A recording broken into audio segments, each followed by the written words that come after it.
All right, guys, we got another treat on here. We got another guest, member of the Final Four team, member of the regular season SEC title. Welcome and bonjour, Horace. Bonjour.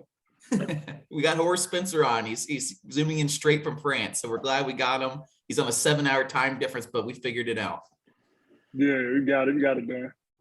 Yeah, and we're recording on Selection Sunday. Obviously, this is a big day, so we're excited to kind of get to catch up with you. So, you were one of the first big recruits that Bruce was able to sign. You were a top 100 player, I believe, out of Philly. Tell us a little bit about how your recruitment went and how did you end up in Alabama, of all places?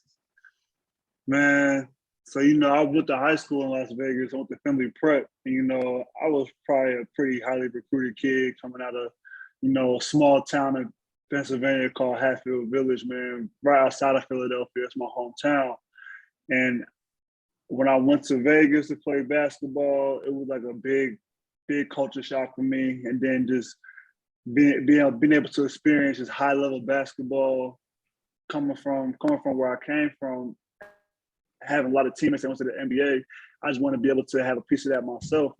When I started getting letters from different colleges, different schools, it was just like so much going on. And it was just my first visit, unofficial visit to Auburn was just amazing. The atmosphere was so amazing. It's like people were standing outside waiting for Bruce to walk into the gym. And I'm walking through this like, man, I can only imagine what a home game probably feel like. You know what I mean? So we meet with Bruce up in his office for the first time. Me and my dad, my AAU coach Rick Barrett, my teammate Mike Cohen, and his dad, Mr. Cohen. We're all in there just talking to Bruce. He's giving me the whole spiel about how he want me to be able to come to Auburn and be a part of the program.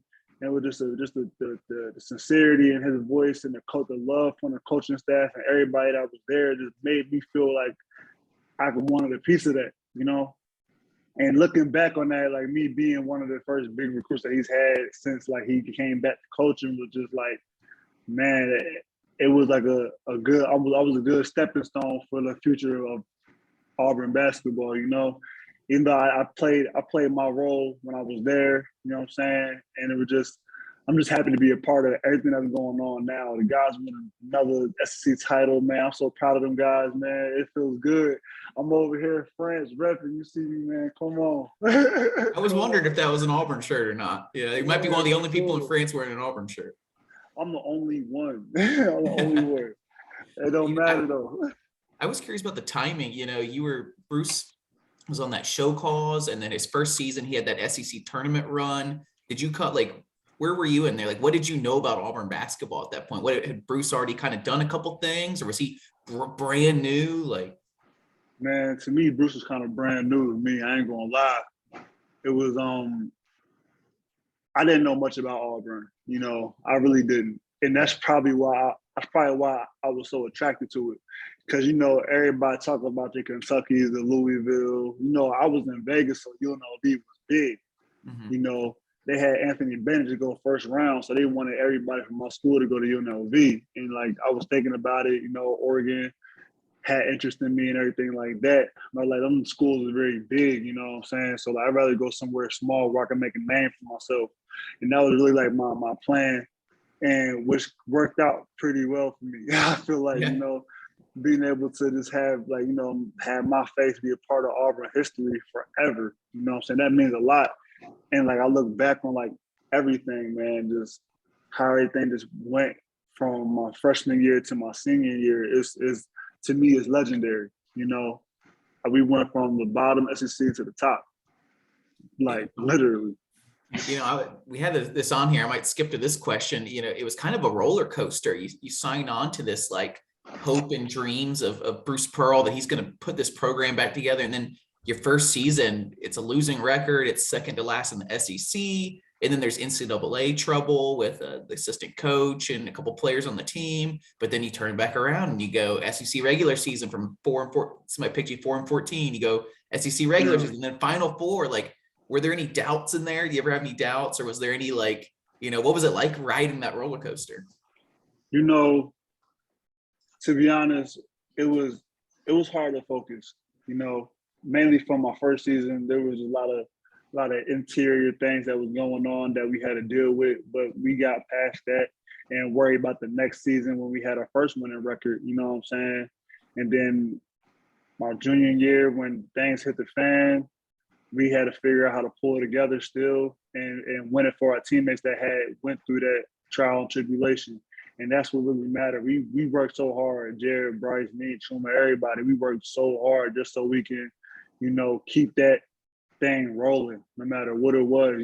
Me and Anthony stepped up, to take on what Austin Wiley was doing, Things were just kind of rough.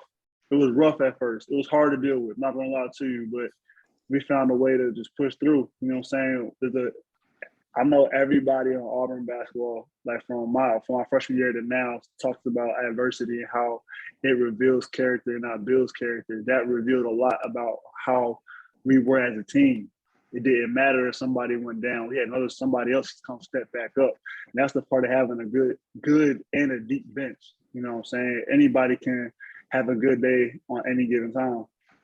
People forget too that that season you're talking about, y'all go out, the famous somebody picks you 4-14 in the league and you go win it, and I think some people get lost in the timeline. Like that all happened in a very short amount of time. So like you said, all the guys who were there picking up the slack and then building the next year was the big March run. But really that regular season you guys had in the midst of all that, I think is one of the more incredible stories I've watched in college basketball over the years.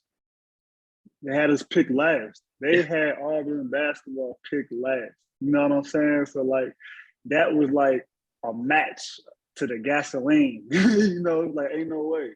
Ain't no way they're gonna have us pick last, and we're not gonna have no say so about it. You know what I mean? We're gonna have something to say about it, which we definitely proved the entire nation wrong 2 years in a row. You got anything else, Paxton?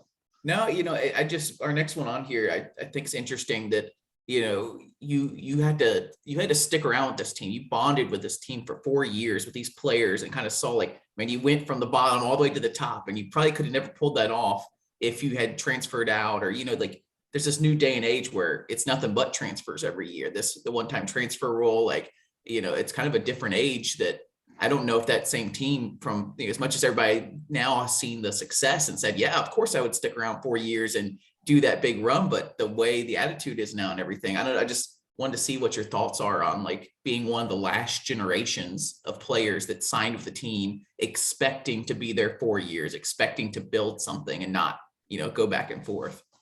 Man, it's a loyalty thing. You know what I'm saying? I know it's hard to have loyalty when you're so young and just want to be able to stick around and just build your own kind of legacy somewhere. For me, it was just I'm not going to get up and leave after I put all this work in. I bled for the school. You know what I'm saying? I worked so hard for the school. Me and my teammates, we've been through things together on and off the court. So, it was more to it than just basketball. It's hard for me to explain it, but it was more to it than just basketball. I had my son at Auburn. You know what I'm saying? So people seen my son grow up. So it made more of a family atmosphere more than just a basketball atmosphere. We wanted to do it for the guy next to you. You know what I'm saying? That's what made it more so internally personal. You know what I'm saying? It was more personal than it was just a business aspect. It was a business aspect to it, but we wanted to just do it for each other. Because now, years later, we're always going to be talked about as one of the greatest teams of Auburn basketball history, no matter what happens. You know what I'm saying? We're going to be that team that you got to look up to. The team now that's playing, they're great. They were a really good team this year. I mean, phenomenal. They were phenomenal. I enjoyed watching them play this year, man. I'm so proud of them boys. But I want them to experience what we experienced. They kind of did with winning the title this year, which I was so happy to see for them. And they could have had a good run. They really could have. Yeah. Well, and like you said, it's not always just about on the basketball court, right? I think the thing that made your teams, those two championship teams, so special was you guys really did endear yourselves kind of to the fans. There was a togetherness. There was just a very likable sense of all of you guys, and seeing y'all grow together was really cool. It's not just about all the X's and O's all the time. I think people forget that when you're dealing with 18 to 22-year-olds running around. Y'all liked each other. You had built that bond and you played so well together. And when you combine that with all the adversity, like you mentioned, it just created a really cool situation. You're right, that group will never be forgotten. So it's cool for us to get to chat with you today, and that's a big reason why, for what y'all did. Yeah, it's like, you gotta think about like everybody's role that they had to play. You know what I'm saying? My role as an energy guy, rebounder, hard-nosed bruiser, that was my role. You know what I'm saying? Think about Chuma, who's one of the best players on that team, Bryce, who's our lethal shooter, and Jared, our floor general. You know what I'm saying? Like, think about Malik Dunbar, who's also an energy player who also can bring you 11 points, 10 points if you really want to on any given night. Think about Anthony McLemore, who can knock down that three as a stretch five, really a power forward playing a stretch five. Like, we were all playing out of position in position. So, like, we knew what we were capable of. And with just that aspect of knowing, like, oh, we're all uncomfortable, so let's get comfortable being uncomfortable. You know what I mean? And that we all wanted to see the next person succeed. And that's really the key to it. So when you want to see your brothers succeed, we all going to succeed. What's that quote, Matt, you always say from Bruce? Bruce always loved to talk about, the key is no man being jealous of another man's success, right? That was one of his things he always talked about. Yes, selfless. Can't do. You were comparing the teams you were on to this team now, and you want them to have the same success and everything. We kind of noticed, in your SEC regular season title, there was kind of a big peaking not peaking a little early necessarily, but after he went out, it kind of took a little steam out, and you kind of had to hold on to that SEC regular season at the end. And then you got to NCAA tournament, which was just huge. It's first NCAA tournament we've been into in forever, but you felt like the speed of the team was kind of like, going down. And then the next season, the regular season had some bumps. There were some losses in there, but the momentum at the end was huge. And that kind of like propelled you guys through March Madness and the SEC tournament and everything. This team right now is kind of going through a weird thing where they peaked, it feels like, or they, had a big moment halfway through regular season. Now they've kind of had some losses down the stretch. Like, how much does momentum play into this whole March Madness thing? It's hard trying to stay that number one spot. It's hard because you're going to get everybody's best game. You're going to get everybody's best game. So, like, when you are number one, you might suffer a loss or two because any given night, somebody's going to have their best game against you, and it's okay. It's part of basketball. Like, you're never going to be on top for long. If you stay on top for long, hats off to you.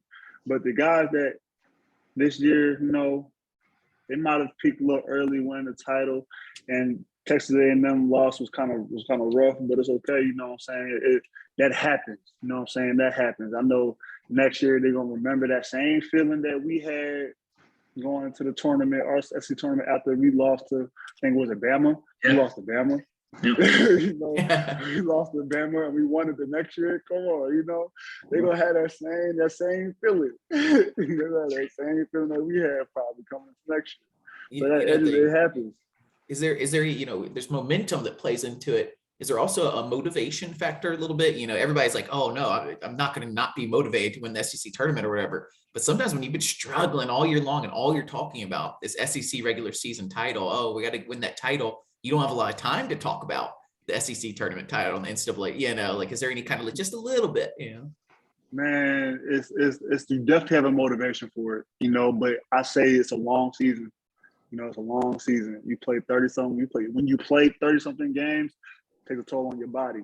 It's a point in time where, your knees ache, your back ache, you got some nagging injuries here and there where it's hard for you just to keep it all together.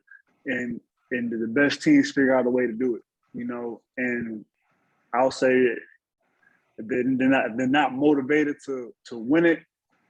It's more so a mental game. You know what I'm saying? You got to be mentally locked in. That's really the key to it. If you're not mentally locked in, you're just going through the motions, you're not going to feel it.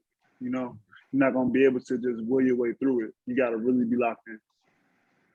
Well, let's fast forward a little bit to the Elite Eight here. You had this magical run going through all these blue bloods and everything, but Chuma goes down, and one of my favorite, where there's two moments I want to hear from, two big, huge moments from March Madness from the Elite Eight. We'll start with this one. Chuma goes down.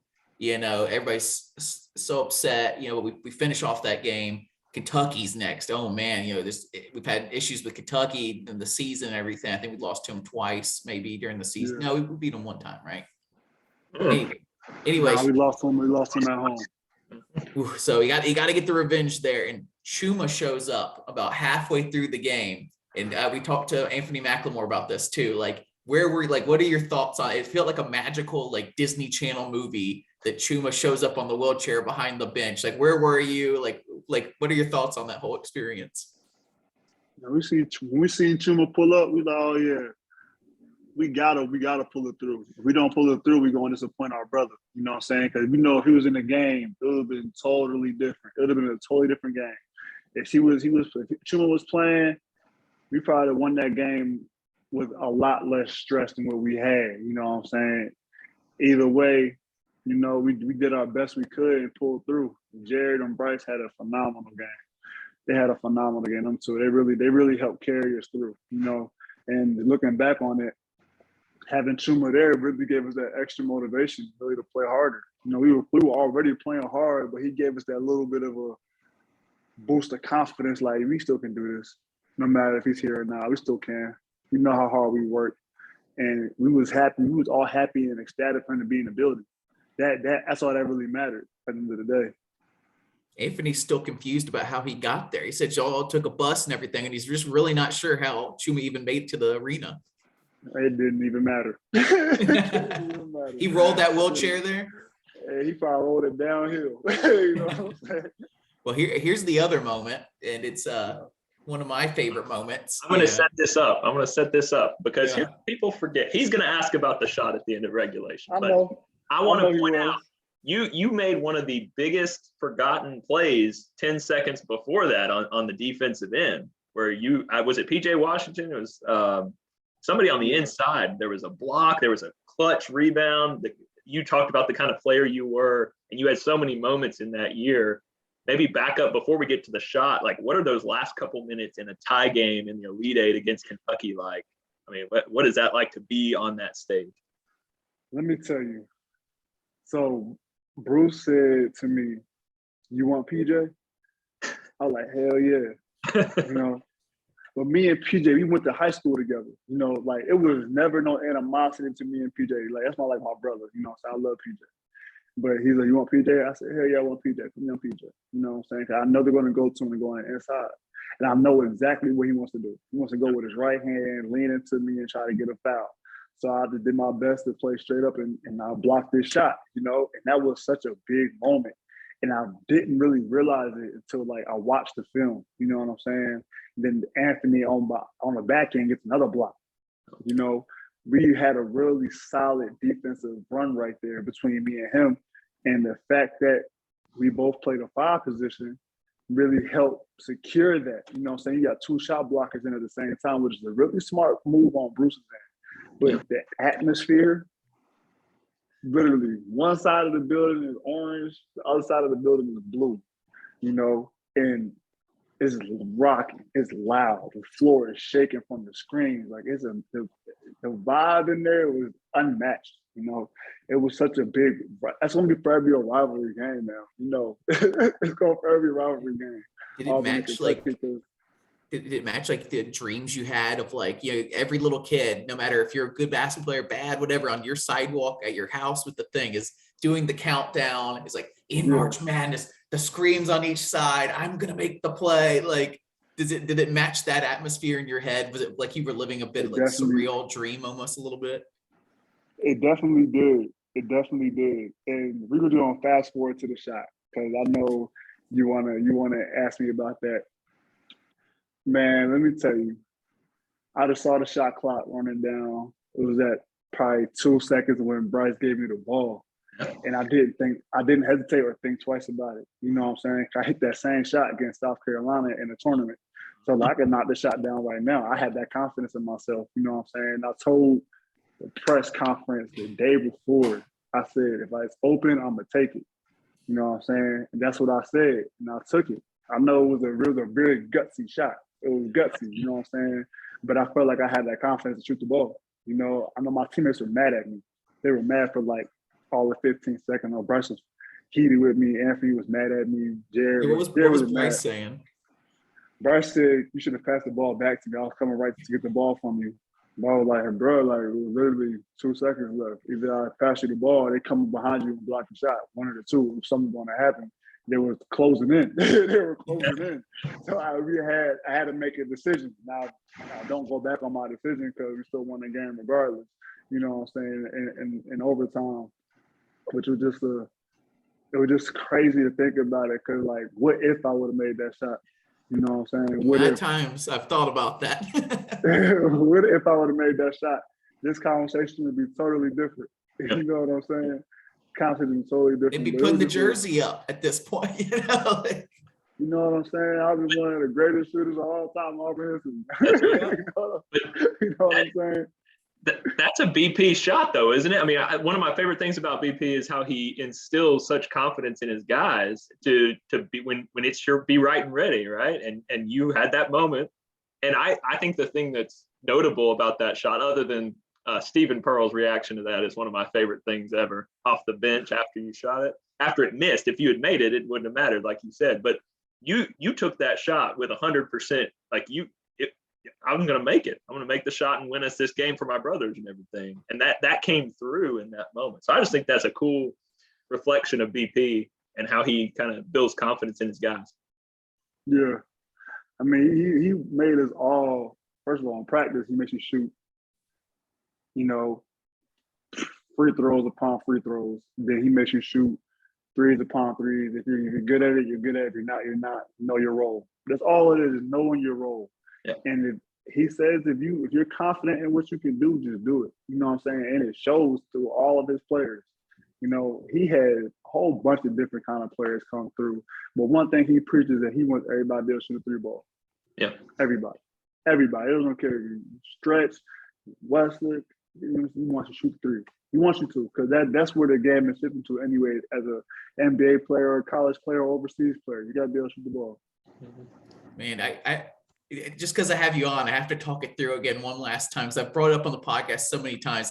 That moment when that three went up, like, it felt like we were in such a Cinderella magical run. And when it came over to you, and I was at St. Pat's in New York at the Auburn bar, that ball went midair. It probably took a second to get to that cylinder, but in my head, it took like a year. Like in my head, I had a whole storyline developing in my head that like, oh, Chuma went down, but in this, we had to go through the blue bloods. And if all the players, Horace Spencer hits the game-winning three to send us to our first Final Four, like, oh my God, like, I'm sure I wasn't the only one in the Auburn family all over the world, all over America, that was like, knew if that ball could have went in, that would have sealed this like 30 for 30 Disney Channel movie like run, you know. And it still did, but man, I still think about that shot. If that had gone in, it could have changed a lot of stuff, you know.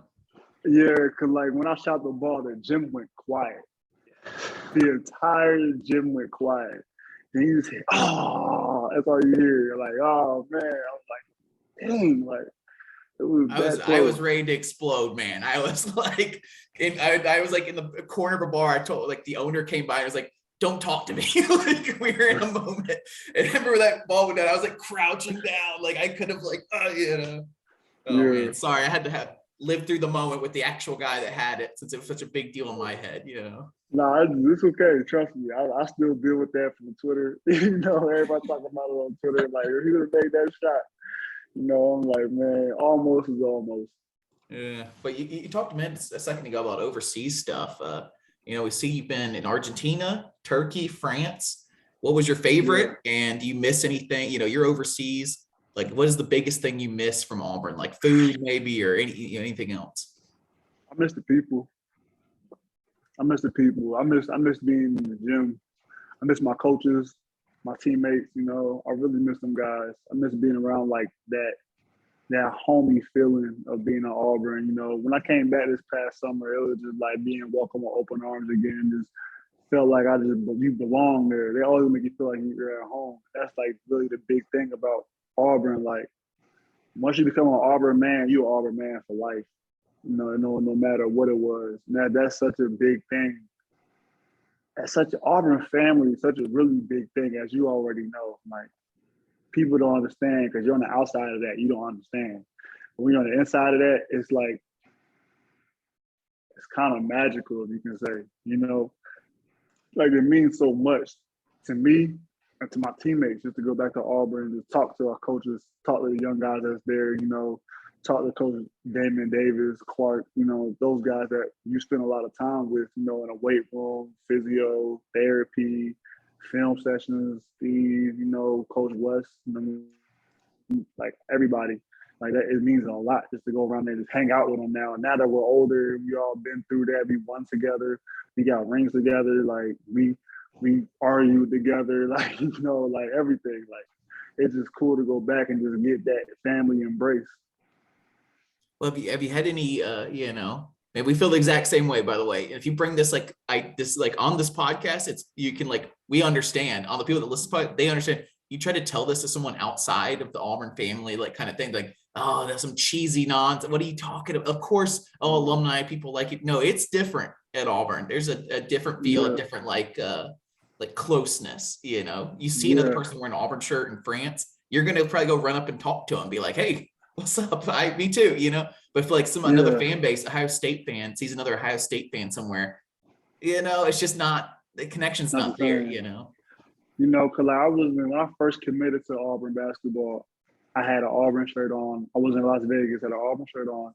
And I seen this guy and his wife walking down the strip, and they had an Auburn shirt on. And I just wanted to try the War Eagle out. I wanted to try it. So I said it back, and they said it back. I was like, oh man, that's real. This is real. Okay, that gave me a realization like this. They really say this word, no matter who you are, you know. And that kind of gave me like the stance, like, okay, Auburn is. If you're out there, they're gonna show you some love. If you're out there, because it means a lot. Well, what is like the biggest culture shock you've had? You know, South America, the Middle East, or you know, Turkey's Asia, Europe, or whatever, and then now Western Europe. Like, what's any big, like, wow, they don't have this or they do have that? You know, I'll say the food. The food is different. You know, I think Argentina has this specific cuisine that they had down there. They're really known for their beef and steaks, which was pretty good last year. I mean, my first year, I enjoyed it. But, you know, the weather was flipped, you know, because, you know, the South America, so I was in summer the entire time down there while y'all were in winter. That kind of had me kind of confused for a little while. Turkey, it was okay. Their food is really the language barrier. The language. Turkish is a really tough language to learn. I learned a little bit of it, you know what I'm saying, not too much, but that was actually something that was hard for me to get through or listen to, you know what I'm saying, had people translate for me. That was tough, but, you know, a lot of my teammates already spoke English. Right now I'm in France. France is probably the better of the two when it comes to food, basketball, and language. The language is still tough. French is not easy, but I learned a lot this year playing basketball here. This was the highest level I played on since I've been in college. You know, I can say that. And like, my coach is tough. You know what I'm saying? He expects perfection. My teammates are great. They're patient. All my teammates are patient. My coaches are patient, you know, and like, I really am enjoying myself being here a little bit. You know what I'm saying? It took me a little while to get warmed up, to get some traction for me to start playing better. But, you know, it's not bad. You know what I'm saying? Overseas life is not bad. A little bit boring because I'm by myself every day. But, you know, it's not that bad. You know, you can find a way to deal with it. You know, I talk to my family and my son. We talk every day, trying to make sure that I stay in touch with them. And that's really like the hardest thing, is just being by yourself and trying to talk to your family as much as you possibly can. And with the time difference, you know, sometimes when I'm going to sleep, y'all just waking up. Or I'm just waking up, y'all going to sleep. Or it's just really like hard. Mainly my son's on the West Coast, you know what I'm saying? So he goes to school and I'm already about to get my day over with, you know? So that's how it's like the most difficult aspect of being overseas.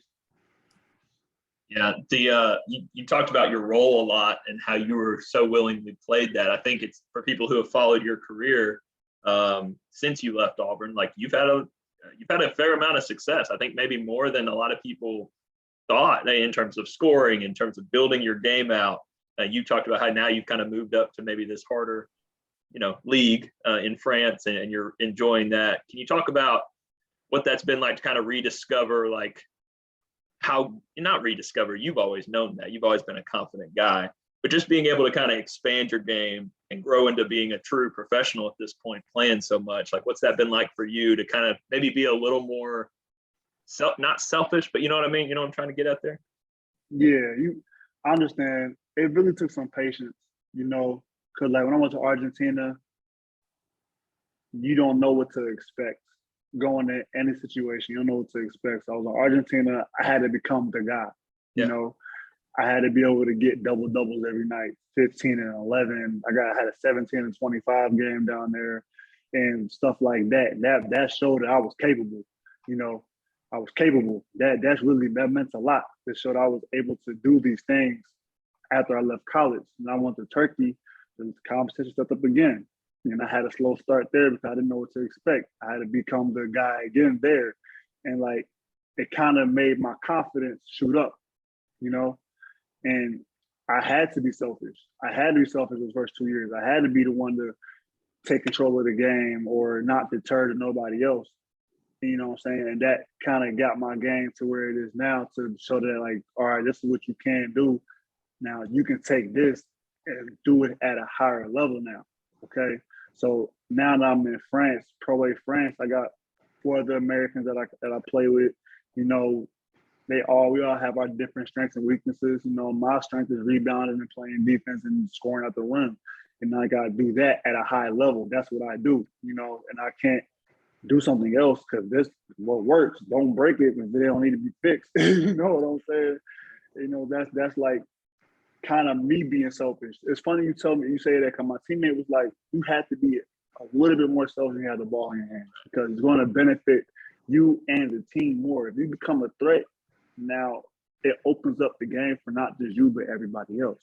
So in a way, you have to be selfish, you know, and that I'm learning how to be selfish within the play frame of my team, you know. So like it makes a lot of sense to be selfish, but in the right way. You know, the reason we were prompted to ask that question, I was just looking at your stats and saw you were the leading scorer on your team in Argentina. It's a bit of a whiplash from Auburn, where they were kind of asking you to do the rebounding and the blocking the shots and coming off the bench at times and stuff, to kind of go 1 year later to being like, no, we need you to take the shots. We need you to do that. So it's kind of interesting to hear each level you've had to adjust a little bit. Yeah. I mean, it's a shot. Like you say, like I went from averaging 4 points and 4 rebounds at Auburn to averaging 15 and 12 in Argentina to 15 and 11 in Turkey.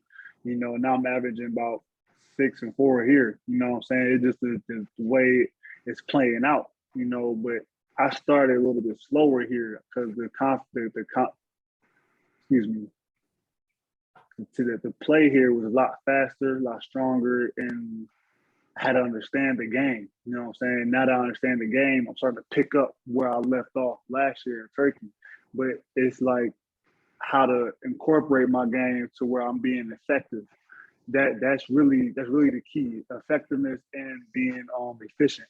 That's what being a pro is about. Really, the efficiency of your game. If you can be efficient and effective at the same time, it's just all going to just build on top of each other. You know, you might be surprised that there's a decent amount of Auburn fans. You know, they watch you for 4 years and they see you move on. They really want to keep following along and paying attention. You know, I've already messaged Javon McCormick once or twice because his overseas team has a great jersey in Turkey. And I was like, I really want that jersey. He hasn't responded yet. I was going to say the same thing to you. Like, if people wanted to get your jersey from France or follow along and watch the games or something, is there any, like, what's the best method to like follow along in your career? Right now, my team has a really good social media handle on Instagram and Twitter. Limoges Basketball, Limoges CSP. That's the Instagram and Twitter. They always posting constant updates on Twitter. And They post updates on Twitter. They're gonna have the game link in the bio. They're gonna always have something else to show you. They post the stats. They post everything. You know, right now. But it's funny you bring up Javon because he's on the same team I was on last year in Turkey. I should get a Horace Spencer jersey from that team then.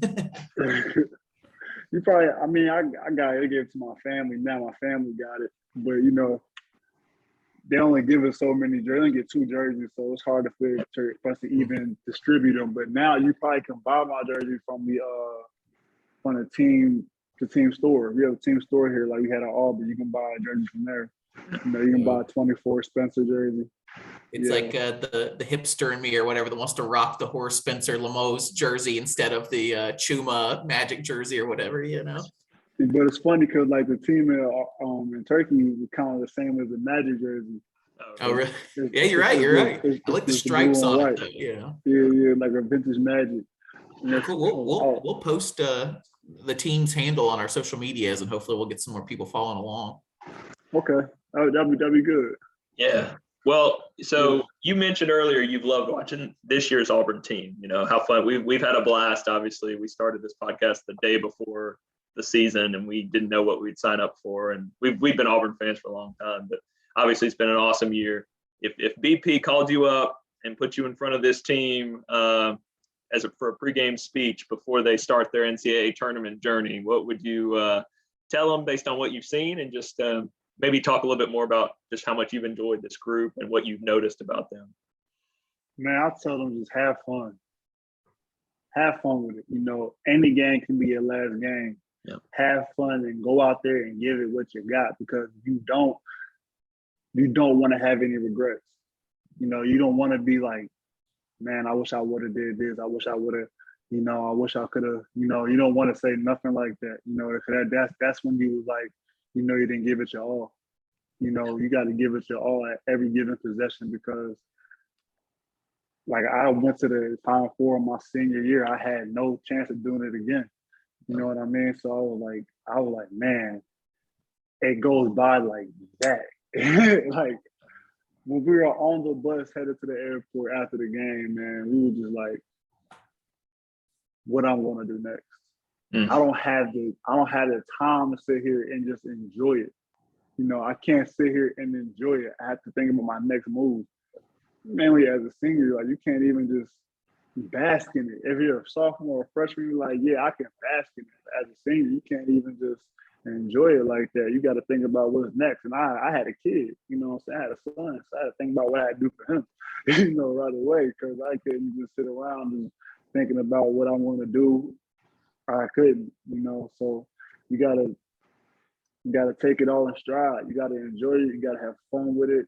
You gotta do it for the guy next to you, and leave it all on the court. Leave everything you have on the court. Well, you know, we have 2 questions I want to ask you that I've asked every person we've had in the interview. Matt's laughing because we've asked this to every guest. He thinks it's so ridiculous, but there's 2. Where do you land on the concept of heat check timeouts? You know, Bruce doesn't like to take heat check timeouts, but are you pro heat check timeout? Like stop the flow, like let's regroup? Or are you like, nah, let them play, let's exhaust them, you know? Let them play. Everybody says that. Let them play, because the game is going to be run. You can't stop a game of runs, because listen, if you call it heat check timeout, that gives the other team the chance to rest. If you know that your team is in better condition, let them play through it. Let them play through it. My coach here don't call no timeouts. He lets us play through it. He said, no, you're not going to get the chance to rest. I know my team's in better condition than your team is every time. You know, it's batting 100% right now. We've asked like 7 or 8 different people. 100% said let them play. Let them play through it. Gotta let them play through it. Yeah, you can't let a team get rest. The other one is I think you've been watching the team a decent amount. It's Cambridge, which is like a better momentum play. Like when this happens, the momentum comes to your side. The Cambridge alley-oops or the Wendell Green logo threes? I gotta pick one. You gotta pick one. Which one's the bigger, like, man, when this happens, you know it's your game, you know? I gotta go with my boy Cambridge. Oh, all right. He's winning. I think one other person's I gotta go with my boy Cambridge, man. He be having me lit. Yo, dude, he be jumping so hard, man. Have you ever seen a guy, you know, I guess he came in right after you, right? Yeah. I've never seen a guy at that size that's not like, he's a tremendous athlete, obviously, but it's kind of unassuming in a way. And then you see in these in-game dunks, people underestimate that's during a game against a team trying to beat you. It's one of the most unreal things I've ever seen. And it's ridiculous because his head and neck can be at the rim every time. I'll be like, yo, I can watch this all day. But it's crazy because like you would think the teams would scout that. You know, you would think the team would scout. Okay, he's on the corner. If we step up too far, he's gonna dunk on me. Like you would think they would scout this, but they don't scout that. You know, that's a momentum play. It's so far down the scouting report when you've got Jabari on the wing and Kessler rolling down the middle. I think he just kind of gets to roam. But his highlight package after 4 years is going to be the most insane YouTube video I think we've ever seen. And nobody's talking about it. It's going to be nuts. Kessler's going to be good, man. Yeah. Jabari's great. That boy, I'm proud of him. Oh, man. Kessler, he's going to be good, man. Tall, and he's very mobile. Mm-hmm. He has a package that everybody wants, you know. He has a package, he can shoot he's a defensive authority in the paint. You know, he's defensive authority, he's gonna dunk on you, he's good footwork, very mobile, big, you know, and I think he's gonna have a great career. He's gonna have a great career. I almost put this on the list, you know, because you're a center too, and to see Kessler, man, it's just we've never seen a center like that at Auburn. And one of the most interesting parts is, you know, when you guys were in college, you had Wiley and Anthony, and sometimes it took all three of you guys to stay like out of foul trouble and to keep everybody on the defensive side. How does Kessler stay out of foul trouble so well? Like he's blocked people like crazy, and it just seems like at times SEC just blows the whistle sometimes on a play that doesn't look quite right, you know, but he always seems to, you know, keep us out of foul trouble, you know? I feel like he has good timing. He's really long. He's long. He's athletic. He's sneaky athletic, you know? So like that's also like probably why he stays out of foul trouble. He's about 7 foot, you know? So he's good, man. I can't even tell you, bro. I can't even tell you. I just like watching the boy play. I like watching the boy play because he actually teaches me some things that I can probably admit to my game, mainly on defense. So like the way he blocks shots as they're leaving the guy's hand or while it's in the air, which is also like a really key to blocking shots and stay out of foul trouble. If you can jump after the guy releases the ball and get it at the ball's peak, it's really the way you're supposed to do it, and he does a good job at that. Well, you know, it's been great having you on. We wanted to give you an opportunity if there's any Auburn topics you wanted to bring up, or if there's anything you want to plug or let people know about what's going on in your life, you know, this is your opportunity. Man, I'm good, man. I'm just got a few more months here. I'll be probably done in probably late May, early June. I'll be on my way back to America, see my family, and come down and visit Auburn again. Great. Hopefully you'll be back down for a celebration of some sort, maybe in a couple months. Yeah, I hope so. Sounds good to me. Yeah. All right. Well, thanks again, Horace, man. It's been a great time. What's the word for goodbye in France? Au revoir. Au revoir, Horace. Au revoir.